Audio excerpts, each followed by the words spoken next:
Hello students और बच्चा party सब बढ़िया बेटा। चलो ठीक है। तो बेटा आज जो अपना टॉपिक है वो है आपका एसिड्स बेसिस एंड सॉल्ट। ठीक है, प्रीवियस यूनिट जो थी आपकी फर्स्ट, उसमें अपन लोगों ने पढ़ा था केमिकल रिएक्शन एंड इक्वेशन। वहाँ पर अपन लोगों ने बैलेंसिंग सीखी थी, केमिकल रिएक्शन सीखी थी, कैसे कंबाइन करते हैं एलिमेंट्स और क्या प्रोडक्ट बनाते हैं। कॉम्बिनेशन रिएक्शन में देखा था, डिकम्पोजिशन रिएक्शन में अपन लोगों ने डिकम्पोजिशन देखा था, डिस्प्लेसमेंट में कैसे कोई हाई रिएक्टिव एलिमेंट या मेटल किसी भी लेस रिएक्टिव एलिमेंट या मेटल को उसके सॉल्ट सॉल्यूशन में से डिस्प्लेस कर देता है। ठीक है ना, तो ढेर सारी वहाँ पर रिएक्शन पड़ी थी, कोरोजन वगैरह पड़ा हुआ था। तो उससे उभरते हुए हम कहाँ पहुँच गए, second chapter acids bases and salt. ठीक है बेटा, यहाँ पर हमें तीन चीज़ के बारे में डिटेल में स्टडी करनी है, एसिड बेस एंड सॉल्ट्स, और कुछ आपके इसी चैप्टर में पीछे जाकर आपके 5-6 कंपाउंड्स हैं, उन कंपाउंड्स की प्रॉपर्टी कैसे प्रिपरेशन होती है उनके बारे में अपन लोग डिटेल में बात करेंगे। ठीक है ना, तो एसिड्स बेसिस और सॉल्ट बने कैसे या कैसे आए, तो आप लोगों ने पीरियोडिक टेबल तो नहीं पढ़ा होगा क्योंकि वो क्लास 10th में इंट्रोड्यूस होता है। तो 9th क्लास में आप लोगों ने एक चीज़ पढ़ी होगी, एलिमेंट्स। ठीक है ना, तो एलिमेंट्स आपने देखे होंगे पीरियोडिक टेबल में। वैसे तो 118 है, लेकिन उसमें से कुछ के नाम अभी क्लियर नहीं है, ज़्यादातर नाम क्लियर हो चुके हैं आपके। तो उन्हीं एलिमेंट्स के बेसिस पर एलिमेंट्स कंबाइन करते हैं, और कंबाइन करने के बाद बेटा क्या बनाते हैं, कंपाउंड। ये तो क्लास 9 में आप लोगों ने पढ़ ही लिया। तो उन कंपाउंड की केमिकल प्रॉपर्टीज के बेसिस पर हमने उन कंपाउंड्स को 3 फैमिली में बांट दिया, यानी 3 कैटेगरी में बांट दिया, एसिड्स बेसिस एंड सॉल्ट। ठीक है ना, कंपाउंड की केमिकल प्रॉपर्टी के बेसिस पर हमने कंपाउंड्स को कितनी स्टेट्स में बांट दिया, कितनी फॉर्म्स में दे दिया, 3 फॉर्म्स में, acids bases and salt according to class 10th। ठीक है ना, अब इस वीडियो में अपन लोग जो बात करेंगे वो केवल किसकी बात करेंगे, एसिड्स की। एसिड्स होते क्या हैं, ठीक है, तो पहले जरा समझने की कोशिश करते हैं अपन लोग, फिर एसिड्स की डेफिनेशन पे पहुंचेंगे। तो आप लोग आम खाते होंगे, खट्टे आम होते हैं, ठीक है, तो आपने कच्चा आम खाया होगा, तो कच्चा आम आपको कैसा लगता है, खट्टा लगता है। ठीक है, नींबू खट्टा लगता है, ठीक है, ऑरेंज खट्टा लगता है, इमली टेमराइंड खट्टी लगती है आपको। तो जो भी चीजें आपको खट्टी लगती हैं, और ये क्योंकि मैंने वेजिटेबल्स के नाम लिए हैं, फ्रूट्स के नाम लिए हैं, तो ये आपके कैसे एसिड्स हैं, ऑर्गेनिक एसिड्स। तो जनरली अगर बात करें हम, तो एसिड्स कैसे होते हैं आपके, जो एसिड्स होते हैं आपके वो होते हैं सोर इन टेस्ट, यानी खट्टा टेस्ट। उनका टेस्ट कैसा होता है, खट्टा। तो अगर डेफिनेशन की बात करें तो डेफिनेशन सीधे सीधे बेटा क्लास 10th के अकॉर्डिंग बताएं।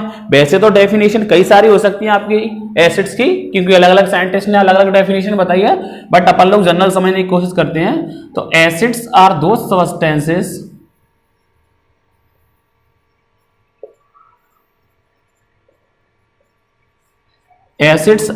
सब्सटेंसेस और कैसे सब्सटेंसेस है आपके, केमिकल सब्सटेंसेस, क्योंकि अपन लोग किसके बेसिस पर दे रहे हैं, केमिकल प्रॉपर्टी के बेसिस पर।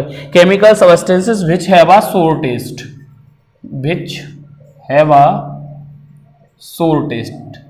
सोर टेस्ट। ठीक है ना, अब समझने कैसे की है, ये होता है आपका खट्टा।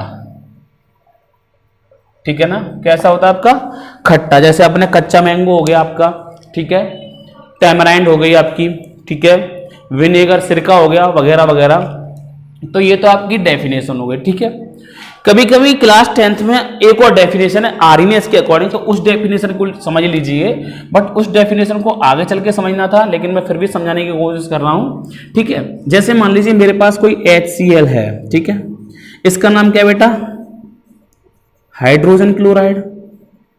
ठीक है, हाइड्रोजन क्लोराइड क्लास 9th के अकॉर्डिंग। वैसे तो हाइड्रोक्लोरिक एसिड है, बट आपने क्लास 9th में जो सीखा उसके बेसिस पे हमने नाम बता दिया आपको, हाइड्रोजन क्लोराइड। ठीक है, ये बना कैसे उसको समझने की कोशिश कीजिए।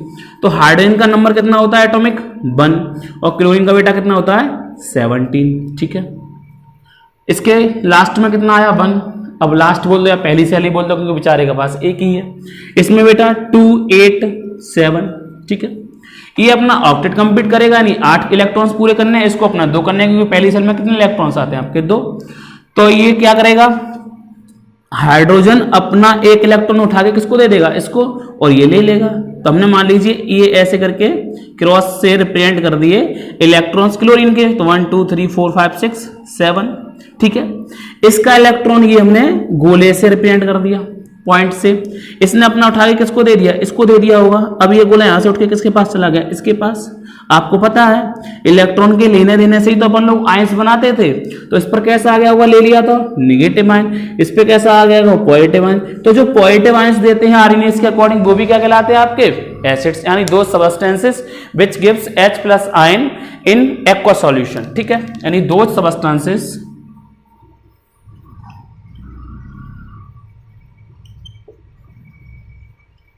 केमिकल सबस्टेंसेस की बात चल रही है, ठीक है, दो substances which gives H+ hydrogen ion बोल देते हैं इसको, क्योंकि आपको पता है पॉजिटिव में अपन लोग क्या करते थे, उसका नाम लिखते थे और पीछे आयन लगा देते थे, और अगर किसी भी निगेटिव का होता था और सिंपली एलिमेंट का होता था तो उसके पीछे आयड लगा देते थे। ठीक है ना, हाइड्रोजन आयन और H3O+, इसको बेटा बोल देते हैं हम लोग हाइड्रोनियम। में समझाऊंगा H3O+ कैसे आया, हाइड्रोनियम आयन। ठीक है, हाइड्रोनियम आयन, दो substance which give H+ ion और hydronium ion called in aqua solution, aqueous क्यों बोल दिया, क्योंकि वाटर प्रेजेंस होगा आपका, कॉल्ड एसिड्स। ठीक है ना, तो बात क्लियर होगी एसिड्स। जैसे हमने HCl लिया, ठीक है, एक्वा सॉल्यूशन के लिए हमने वाटर मिला दिया इसमें, ठीक है ना, और इसने क्या बना लिया होगा H3O+ + Cl-। इस H3O+ की वजह से वो जो सॉल्यूशन है वो कैसा फील करने लगा, एसिडिक फील करने लगा, यानी एसिडिक सॉल्यूशन हो गया। तो बात क्लियर हो गई होगी आपके। ठीक है, बात समझ में आई, ठीक है ना। चलिए नेक्स्ट बात करते हैं अपन लोग कि एसिड्स को क्लासीफाई अपन लोगों ने कैसे किया। ठीक है ना, तो पहले बात करते हैं जहां से हमें एसिड्स प्राप्त होते हैं। ठीक है, सोर्स के बेसिस पर अगर हम बात करें बेटा तो दो प्रकार के हैं, on the basis of source. ठीक है,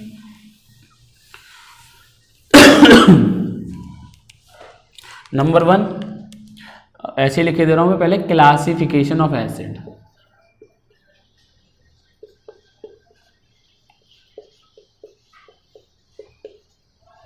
ठीक है, number 1 on the basis of source.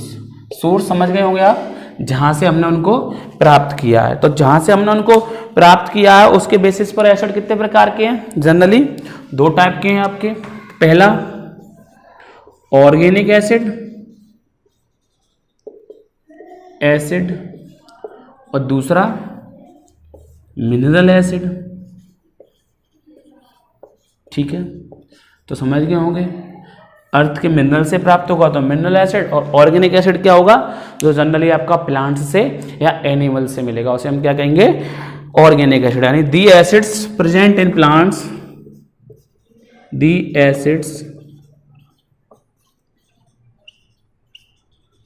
Present in plant and animals. ठीक है, दी acids present in plant and एनिमल्स, या प्लांट मटेरियल बोल सकते हैं। ठीक है, plant material and animals are called organic acids. ठीक है, जैसे एग्जांपल आपका एसिटिक एसिड। ठीक है, इसको हम लोग विनेगर भी बोल देते हैं, यानी सिरका। ठीक है, दूसरा हो गया आपका ऑक्जेलिक एसिड। ठीक है, जो कहां से मिलता है, टोमेटो से। तीसरा हो गया आपका साइट्रिक एसिड, जो साइट्रस फ्रूट से मिलता है, citrus acid, citric acid sorry, citric acid जो किससे मिलता है, लेमन हो गया आपका एंड ऑरेंज। ठीक है ना, ये हो गया ऑरेंज। ठीक है ना बेटा, ये हो गया होगा टार्टरिक एसिड, इमली या टेमराइंड बोल दो। ठीक है ना, इन सब से प्राप्त होंगे। तो आप जनरली देख रहे होंगे सिरका आपका जो गन्ना वगैरह होता है उससे बनाया जाता है। ठीक है ना, ऑक्जेलिक एसिड आपका टोमेटो से मिलता है, साइट्रिक एसिड आपका लेमन या ऑरेंज से मिलता है, कभी कभी पूछ लेते हैं 1-2 नंबर में। टार्टरिक एसिड आपका टमेरेंट से मिलता है, और एक मोस्ट इंपॉर्टेंट है आपका फॉर्मिक एसिड, ठीक है। फॉर्मिक एसिड जो होता है वो आंट स्टिंग से मिलता है, ठीक है। जैसे जो लाल चींटी होती है आपका, वो काट लेती है तो आपकी बॉडी पे देखा फफोला सा आ जाता है, तो आप उस पर बेकिंग सोडा वगैरह लगा देते हैं तो वो सही हो जाता है। तो फॉर्मिक एसिड जो होता है वो कैसे बनता है आपका, फॉर्मिका बोल देते हैं रेड आंट को अपन लोग, जो रेड आंट होती है उसको सिंपली फॉर्मिका बोल देते हैं, ठीक है, ग्रीक में। तो इसी से हमने जो एसिड बनाया है वो फॉर्मिक एसिड है। ढेर सारी चींटियों को लेते होंगे, पानी में गर्म करते होंगे और निचोड़ लेते होंगे, तो उनसे जो एसिड्स प्राप्त होते हैं उन्हें हम क्या बोल देते हैं, आपका फॉर्मिक एसिड बोल देते हैं। मिनरल एसिड्स आपके जो होते हैं, the acids prepared from the minerals of the earth, ठीक है। यानी कि हम अगर इसकी मिनरल एसिड की बात करें तो the acids which are prepared from the minerals of the earth, या अर्थ क्रस्ट बोल सकते हैं, ठीक है बेटा, of the earth are called mineral acids, ठीक है। क्लियर हो गया। इनके बारे में मैं अगर एक बात बोल दूं तो आपके ऑर्गेनिक एसिड जो होते हैं जनरली वीक एसिड्स होते हैं। कैसे होते हैं? जनरली वीक एसिड्स होते हैं बेटा, ठीक है। वीक एसिड, अगर वीक नहीं हो तो आप बताओ, अगर स्ट्रांग हो तो क्या आप टमाटो को खा सकते हैं? नहीं खा सकते ना। लेमन खा सकते हैं? नहीं खा सकते आप। एसिटिक एसिड विनेगर का जो पिकल्स वगैरह होता है उसको प्रोटेक्ट करने में काम किया जाता है, कर सकते हैं? नहीं कर सकते ना, because these are weak acid. तो आप इनको इजीली ले सकते हैं, ठीक है, एज ए ड्रिंक वगैरह में आप इसको ले सकते हैं, यानी खाने में भी यूज़ कर सकते हैं। लेमन जूस वगैरह आप पीते होंगे, ठीक है, ऑरेंज जूस हो गया आपका। तो the acids which are prepared from the minerals of the earth are called mineral acid. Example हैं कुछ आपके, सल्फ्यूरिक एसिड। सल्फ्यूरिक एसिड का फॉर्मूला आपने क्लास 9th में पढ़ ही लिया हुआ है, H2SO4, ठीक है। Hydrochloric acid, HCl। Nitric acid, HNO3। Clear नजर आ रहा है क्या पीछे? ठीक आ रहा है। तो ये हो गया आपका नाइट्रिक एसिड, ठीक है ना, HNO3।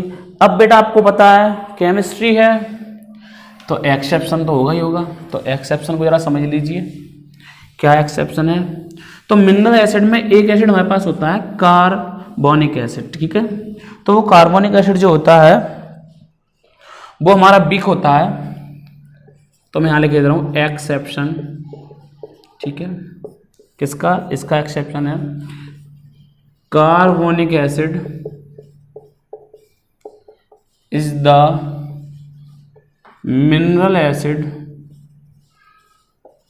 but it is weak acid, ठीक है।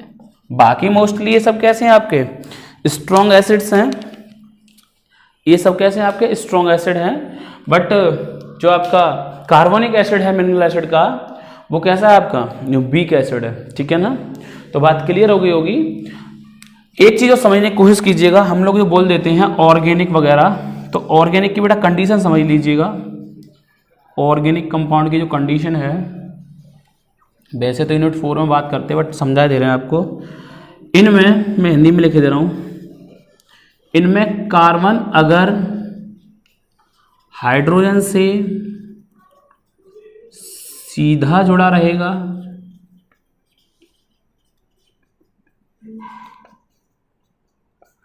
तब ही कंपाउंड ऑर्गेनिक में कंसीडर होंगे। जनरली ऑर्गेनिक में कंसीडर होंगे, ठीक है। जैसे आपने भी फॉर्मिक एसिड पढ़ा हुआ था बेटा, फॉर्मिक एसिड। तो इसके अगर फॉर्मूले की बात करें तो इसका फॉर्मूला होता है HCOOH। तो अगर मैं इसका स्ट्रक्चर बनाने की कोशिश करूं, वैसे तो आप 4th यूनिट में देखेंगे अपन लोग इसके स्ट्रक्चर की बात, लेकिन यहाँ समझ लीजिए वैलेंसी आप सभी को पता है। कार्बन की वैलेंसी की अगर बात करें तो 6 एटॉमिक नंबर होता है, 2,4। तो कार्बन 4 शो करता है शेयरिंग में। हाइड्रोजन का लास्ट में एक ही आता है तो इसकी 1 होती है, ऑक्सीजन का 8 एटॉमिक नंबर होता है तो 2,6, ये 2 वैलेंसी शो करता है बेटा। तो देखिएगा जरा, ऑक्सीजन के 2 डंडे, यानी एक डंडे का मतलब 1 वैलेंसी, 2 डंडे बन रहे हैं। यहाँ पर अगर मैं इसको और खोल दूँ स्ट्रक्चर को तो ऐसे बना सकते हैं। यहाँ पर भी ऑक्सीजन के 2 डंडे, हाइड्रोजन का 1 डंडा, इस हाइड्रोजन का 1 डंडा, कार्बन के 4 डंडे, 1 2 3 4, ठीक है ना। तो ये जो डंडे किसके बेसिस पे बनते हैं, नंबर ऑफ इलेक्ट्रॉन्स, यानी इन्हें बॉन्ड बोलते हैं। पर लोग क्या बोल देते हैं, डंडों को बॉन्ड बोल देते हैं, ठीक है ना। तो बात समझ में आ गई, ऑर्गेनिक कंपाउंड कौन से होते हैं। अब अगर इसकी बात करें कार्बनिक एसिड की, किस तरह इसमें कार्बन है फिर ये ऑर्गेनिक क्यों नहीं है, तो बेटा समझने की कोशिश कीजिएगा। इसका फॉर्मूला होता है आपका H2CO3। इसके स्ट्रक्चर की बात करें तो इसका स्ट्रक्चर कुछ ये रहता है आपका। तो इसमें कहीं पर भी आपका कार्बन से हाइड्रोजन डायरेक्टली अटैच नहीं है, इसलिए हम इसको ऑर्गेनिक की कंडीशन में नहीं रख सकते, कैटेगरी में ही रखेंगे। तो ये मिनरल एसिड है आपका, और मिनरल एसिड है, और बेस कैसा एसिड है, वीक एसिड। जनरली अगर इनकी बात करें तो इनको अगर हम हाथ पे डाल दें या कपड़ों पे डाल दें तो इनको जला सकते हैं, ठीक है ना, बर्निंग सेंसेशन देंगे, तो इसलिए स्ट्रॉन्ग एसिड है। तो ये किसके बेसिस पे थे, on the basis of source, ठीक है। क्लियर हो गया होगा बेटा। नेक्स्ट बात करते हैं अपन लोग on the basis of amount of acid present in the water, ठीक है।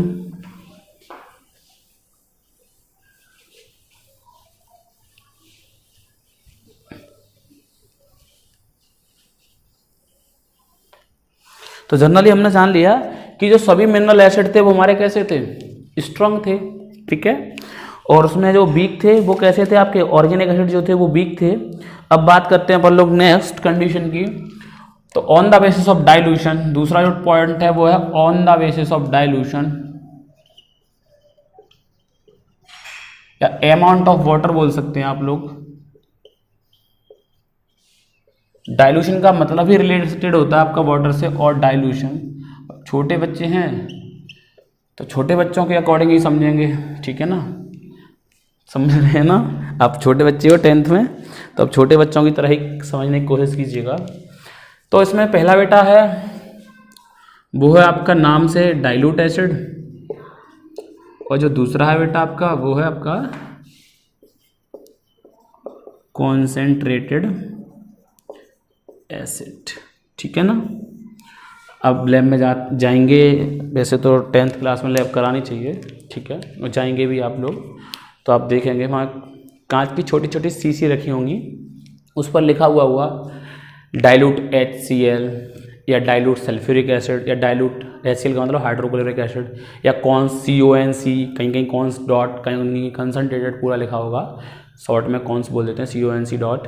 तो आप पता कर लेंगे, ठीक है ना, दूर रहना उस सब चीज़ से, ठीक है, कंसनट्रेटेड वगैरह से आप दूर रहना, क्योंकि वो बर्निंग सेंसेशन देते हैं, आप लोग आसानी से जल भी सकते हैं, ठीक है। अभी ये डाइल्यूट को समझने की कोशिश कीजिए और कंसनट्रेटेड को, फिर उसके बाद एक क्वेश्चन जो बनता है आपका 2 से 3 नंबर का, उस पर बात करेंगे, ठीक है बेटा। तो डाइल्यूट एसिड कौन से होते हैं, all those acids which have more amount of water present,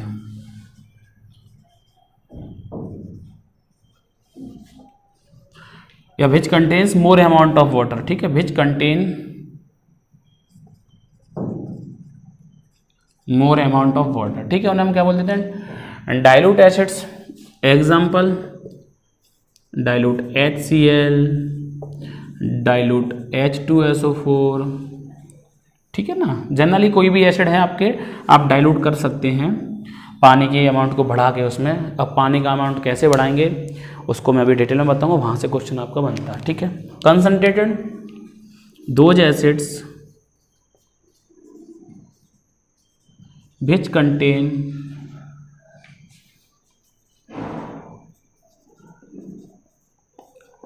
smaller amount of water, smaller amount of water, ठीक है। तो इन्हें हम क्या बोल देते हैं आपके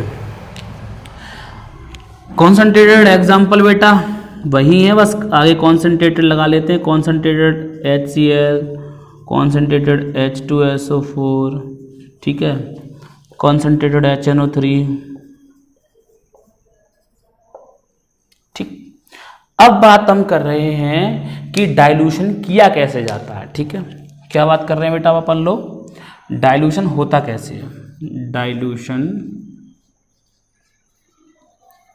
किया कैसे जाता है, ठीक है। तो हमने पीछे रिएक्शन पढ़ ली थी एक्सोथर्मिक और एंडोथर्मिक। तो दो कंडीशन है हमारे पास। पहली कंडीशन, या तो हम एसिड को वाटर में मिलाएं देन डाइल्यूट करें, ठीक है, समझने की कोशिश किया, एसिड को वाटर में मिला रहे हैं। इस कंडीशन को मैं ऐसे रिप्रेजेंट कर रहा हूं कि इसमें आप सभी लोग एसिड को किस में मिला रहे हैं बेटा, वाटर में, और डाइल्यूट कर रहे हैं। या मैं ऐसा करूं, पहला तो कंडीशन ये हो गया, दूसरा कंडीशन ये हो गया, इसमें मैं क्या करूंगा, वाटर को मिलाऊंगा एसिड में देन डाइल्यूट करूंगा। अब आप कह रहे होंगे अरे सर जी तो एक ही बात है, एसिड को पानी में मिलाओ या पानी को एसिड में मिलाओ, बात एक ही है। लेकिन ना मुन्ना ना, बात एक नहीं है, बात अलग अलग है और बहुत डेंजर बात है। देखो यहां पर जब आप एसिड को वाटर में मिलाएंगे, अब समझने की कोशिश कर लो, डायग्राम से समझाने की कोशिश कर रहा हूं मैं, ठीक है। देखो ये है मेरे पास एक कोई बीकर, ठीक है, इसमें ढेर सारा मेरे पास क्या प्रेजेंट है, H2 यानी कि वाटर, ठीक है, क्या प्रेजेंट है, वाटर प्रेजेंट है, ठीक है। यहां पर मेरे पास कोई एक छोटी सी डब्बी है, समझ रहे होंगे, सीसी बोल सकते हैं आप लोग। इसमें अपने भरे हुए हैं भैया, डाइल्यूट करने के लिए हमने एक ले लिया, इसमें एक बढ़िया सा एक एसिड भरा हुआ है। इसमें क्या भरा हुआ है बेटा, एक एसिड, और ये यहाँ से धीरे धीरे धीरे धीरे टपक रहा है, ठीक।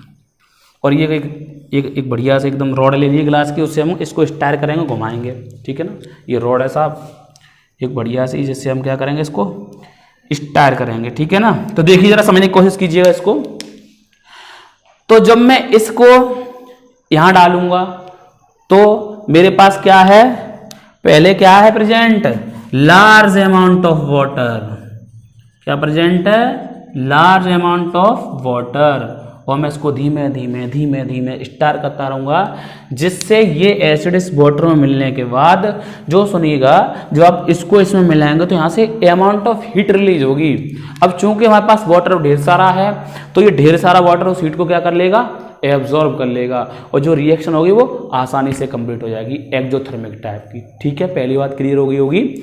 एसिड को वाटर में क्यों मिलाते हैं, जो अमाउंट ऑफ एनर्जी रिलीज होगी in the form of heat, उसको ज्यादा अमाउंट में वाटर प्रेजेंट है, इसलिए वो क्या करेगा, उसको एब्जॉर्ब कर लेगा, ठीक है। पहली कंडीशन समझ में आ गई। तो हम ऐसे ही डाइल्यूट करेंगे। अब समझिएगा दूसरी कंडीशन खतरनाक क्यों है।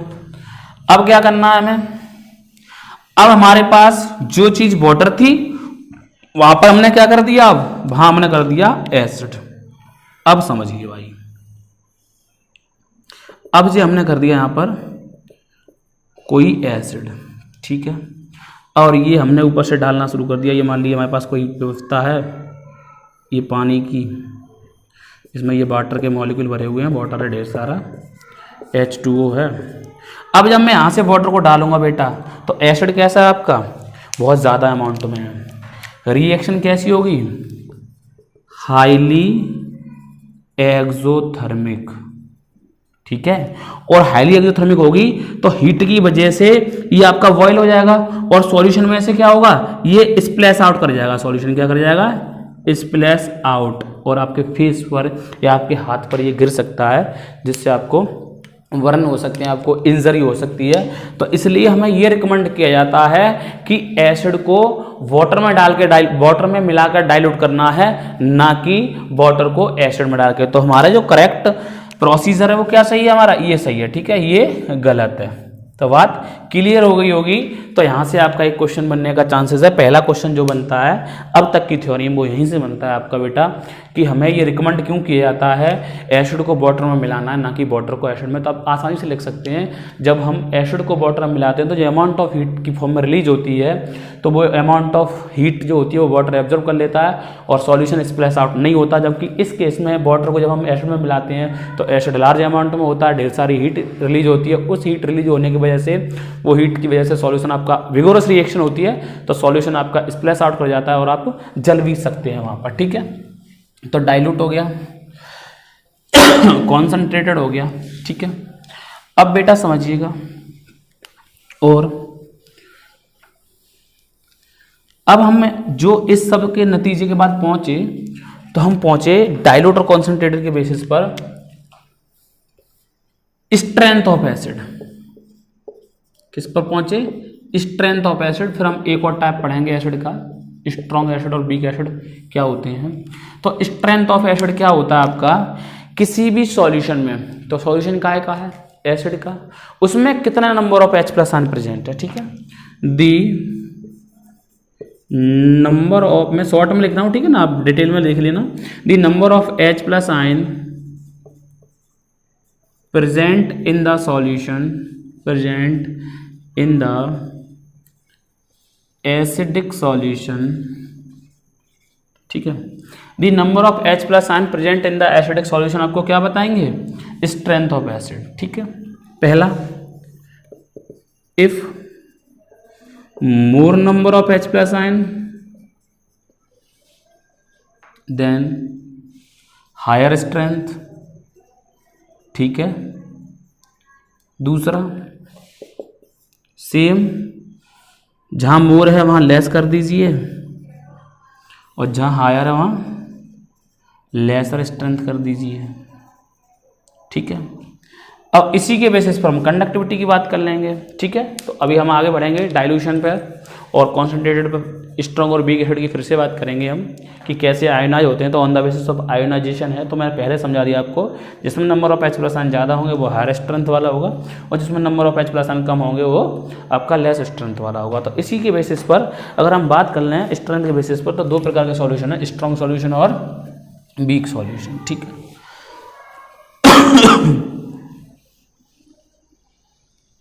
तो देखिए,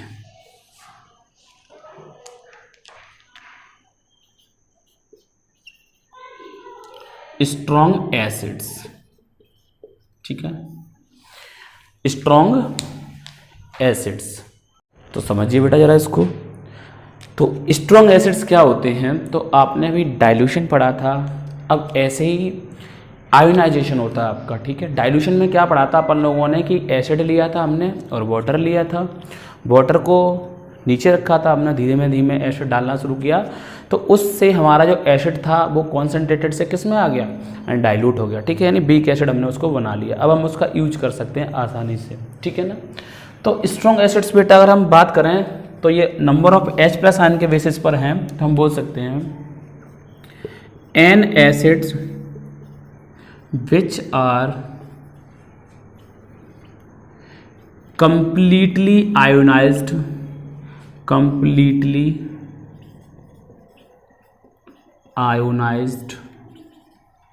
and produced larger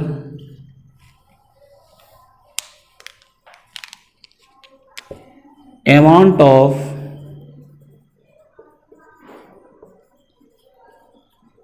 hydrogen ion, called strong acid, ठीक है। अब समझिए जरा strong acid, example mineral acid से अपन लोग लेके आते हैं, तो कुछ मिनरल से ले लेंगे, ठीक है, और जो भी आपके ऑर्गेनिक है वो तो आपके वीक एसिड में जाएंगे, मैं पहले ही बता चुका हूं। तो स्ट्रॉन्ग एसिड में जैसे सल्फ्यूरिक एसिड, ठीक है, हाइड्रोक्लोरिक एसिड यानी कि आपका HCl एटसेट्रा, नाइट्रिक एसिड, ठीक है, ढेर सारे एसिड है, फॉस्फोरिक एसिड, तो ये सब आपके क्या हैं, स्ट्रॉन्ग एसिड्स हैं। अब समझिए हमने स्ट्रॉन्ग एसिड क्यों कर दिया, तो हमारे पास ये मान लीजिए हमने कोई एक सॉल्यूशन ले लिया बेटा, ठीक है, हमारे पास कोई सॉल्यूशन है, और इस सॉल्यूशन में हमने क्या किया, ये कोई एसिड है उसको हमने क्या कर रहे हैं, आयोनाइज कर रहे हैं, ठीक है। अब जब हम इसको आयोनाइज कर रहे हैं, हम बोलिए यहाँ पे एसिड का आयोनाइजेशन कर रहे हैं, एसिड है आयोनाइज कर रहे हैं, तो ये हमें क्या दे रहा होगा, H plus H plus H plus H plus, ये ढेर सारे H प्लस दे रहा होगा। अब इन H प्लस को पता कैसे करें, तो हम पता करेंगे इलेक्ट्रिकल कंडक्टिविटी से, ठीक है। जैसे ये कोई दो हमने टर्मिनल ले लिए, बैटरी के जोड़ दिए हैं ऐसे दो रॉड से, ये बैटरी लगी हुई है, ठीक है। तो एक तार ये पॉजिटिव टर्मिनल होता है बेटा बड़ा और ये नेगेटिव होता है। आप इलेक्ट्रिसिटी में पीछे क्लियर कर चुके हैं हम इसको, तो आप इलेक्ट्रिसिटी वाली वीडियो देख लीजिएगा तो उसमें समझ में आ जाएगा बैटरी क्या होती है, सेल क्या होता है आपका। तो ये पॉजिटिव टर्मिनल है बेटा, ये नेगेटिव टर्मिनल है। यहाँ पे number of H plus ion मैं आपको दिखा दिए। अगर number of H plus ion ज़्यादा होंगे मीन्स मोर इलेक्ट्रिकल कंडक्टिविटी, कम होंगे मीन्स लेस इलेक्ट्रिकल कंडक्टिविटी। और इसको मैंने जोड़ दिया आपका एक बल्ब से। ये क्या है आपका एक बल्ब है बेटा, ठीक है। तो ये जो बल्ब है कैसे एसिड्स हैं, स्ट्रॉन्ग हैं। यहां लिख दे रहा हूं मैं कंप्लीटली आयोनाइज्ड, ठीक है। कंप्लीटली आयोनाइज्ड लिख दिया मैंने यहां पर। और ये बेटा आपका बल्ब जो है वो ग्लो कर गया मोर ब्राइटनेस के साथ, ग्लो विद मोर ब्राइटनेस। तो हमने क्या कह दिया अपने शब्दों में, हमने ये कह दिया कि यहाँ पर number of H plus ions कैसे हैं, ज़्यादा हैं। Number of H plus ions ज़्यादा हैं मीन्स ये स्ट्रॉन्ग इलेक्ट्रोलाइट की तरह बिहेव करेगा। अब मैं इलेक्ट्रोलाइट को इससे क्यों जोड़ रहा हूँ, तो अभी आप छोटे हैं, जब आप बड़े बच्चे हो जाएंगे 11th में पहुँच जाएंगे तो आप इलेक्ट्रोलाइट भी समझेंगे। तो इलेक्ट्रोलाइट भी आपके दो तरीके के होते हैं, स्ट्रॉन्ग इलेक्ट्रोलाइट, वीक इलेक्ट्रोलाइट। जो कंप्लीटली आयोनाइज हो जाते हैं उन्हें हम स्ट्रॉन्ग इलेक्ट्रोलाइट कहते हैं, जो पार्शियली आयोनाइज होते हैं उन्हें हम वीक इलेक्ट्रोलाइट कहते हैं। तो an acids which are completely ionise and produce large number of hydrogen ions is called strong acid. तो बेटा ये क्योंकि पूरे आयोनाइज हो जाते हैं, अगर इनकी रिएक्शन की बात करूं मैं आपसे, HCl, ठीक है, ये वाटर में मिक्स किया तो H plus plus Cl minus. ये जो रिएक्शन होती है वो सिंगल हेडेड एरो होती है, एक ही तरफ होती है, यानी कंप्लीट हो गया, कंप्लीट आयोनाइजेशन हो जाएगा, समथिंग अबाउट 99 to 100% हो जाएगा इसका क्या, आपका आयोनाइजेशन, ठीक है। तो ये आपके क्या कहलाते हैं, स्ट्रॉन्ग एसिड्स। हमने आपको एक एक्टिविटी से भी रिप्रेजेंट कर दिया। अब अगर हम बात करें स्ट्रॉन्ग एसिड्स को, तो बेटा हम रिएक्शन पढ़ेंगे, तो रिएक्शन हम थोड़ी बहुत बता दे रहे हैं आपको, नोट में समझिएगा। दे रैपिडली रिएक्ट विद मेटल, ठीक है, मेटल कार्बोनेट्स, मेटल बाइकार्बोनेट्स। तो ये कुछ कंपाउंड हैं आपके, आगे चल के हम रिएक्शन पढ़ेंगे तो आपको समझाएंगे। मेटल कार्बोनेट जैसे आपका हो गया Na2CO3, एक एक एग्जांपल समझ लीजिए। मेटल जैसे सोडियम हो गया कोई, ठीक है, मेटल कार्बोनेट आपका Na2CO3 हो गया। मेटल बाइकार्बोनेट आपने 9th में पढ़ा था, सोडियम बाइकार्बोनेट यानी NaHCO3, इसी को हम बेकिंग पाउडर कह देते थे, ठीक है। तो ये कुछ हैं आपके कंपाउंड्स में देता चल रहा हूँ, धीरे धीरे अपन लोग आगे बढ़ेंगे। अगर एक सारे ढेर सारा मैं आपको मटेरियल दे दूंगा तो आप लोग हाइपर हो जाएंगे, टेंशन में आ जाएंगे कि 10th बहुत टफ है। तो धीरे धीरे अपन लोग एक एक सीढ़ी चढ़ते रहेंगे और आसानी से चीज़ों को समझते रहेंगे, ठीक है ना। तो इनसे ये आसानी से रिएक्शन कर जाता है। और इसकी इलेक्ट्रिकल कंडक्टिविटी हाई क्यों होती है, बिकॉज बेटा मोर number of H plus ions present in the solution, किसके, स्ट्रॉन्ग एसिड्स के, ठीक है। अब बात करते हैं अपन लोग वीक एसिड की। तो वीक एसिड के लिए क्या बोलेंगे हम, पार्शियली आयोनाइज होते होंगे, ठीक है।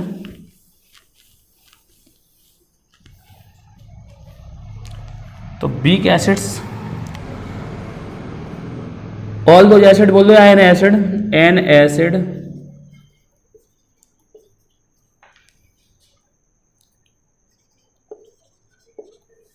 विच, या दोज एसिड्स ऐसे लिख दीजिएगा इसको तो अच्छा लगेगा, those acids which are partially ionised and produced smaller amount of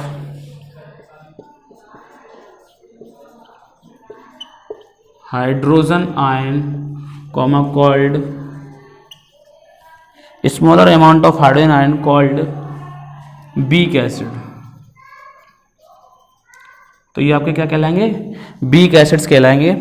example आपको ढेर सारे पता हैं, ऑर्गेनिक एसिड्स ले लीजिए सारे के सारे, CH3COOH मतलब एसिटिक एसिड हो गया, इसी को अपन लोग विनेगर बोला था वहाँ पर हमने, ठीक है। गन्ना वगैरह से मतलब प्रोड्यूस्ड होता है, प्रिपेयर किया जाता है आपका ये। एसिटिक एसिड हो गया आपका, कार्बोनिक एसिड हो गया आपका, मीन्स H2CO3, सल्फ्यूरस एसिड बोल सकते हैं आप लोग, सल्फ्यूरस एसिड। अब ढेर सारे एसिड के नाम बता दे रहे हैं, आप धीरे धीरे याद करते रहिए, परेशान होना नहीं है, ठीक है। लेकिन हाँ, याद करने की कोशिश कीजिए बेटा, ठीक है। इनको सोचिए सर ने क्या बोला, सल्फ्यूरस एसिड। अभी मैं एक आपको ट्रिक दे दूंगा, ठीक, घबराओ नहीं, ट्रिक दे दूंगा, परेशान ना होइए। सल्फ्यूरस एसिड बोल दिया मैंने आपको, ठीक है। और उसके बाद आपका नाइट्रस एसिड ले लो, HNO2, ठीक है। तो आपका ढेर सारे एसिड्स हैं ऐसे जो कैसे हैं, वीक एसिड हैं, आर वीक एसिड। अब वीक एसिड हैं कैसे पता किया, तो वही जो एक्टिविटी हमने की थी वही एक्टिविटी इनके लिए करेंगे। तो यहाँ पर जो आपका बल्ब होगा वो कम ब्राइटनेस के साथ ग्लो होगा, ठीक है बेटा। वहाँ पर क्या था, ब्राइटनेस ज़्यादा थी, यहाँ पर ब्राइटनेस कैसी होगी, कम होगी, क्योंकि यहाँ पर लेसर नंबर ऑफ हाइड्रोजन आपके प्रेजेंट होंगे। और अगर इनकी बात करें नोट की, जो हमने वहाँ पर लिखाया था, तो जो वो थे वो ईजिली रिएक्ट कर रहे, बट ये ईजिली रिएक्ट नहीं कर पाएंगे, ठीक है ना। ये मोर रैपिडली रिएक्ट नहीं करेंगे, रिएक्ट तो करेंगे लेकिन स्लो करेंगे रिएक्ट, ठीक है। तो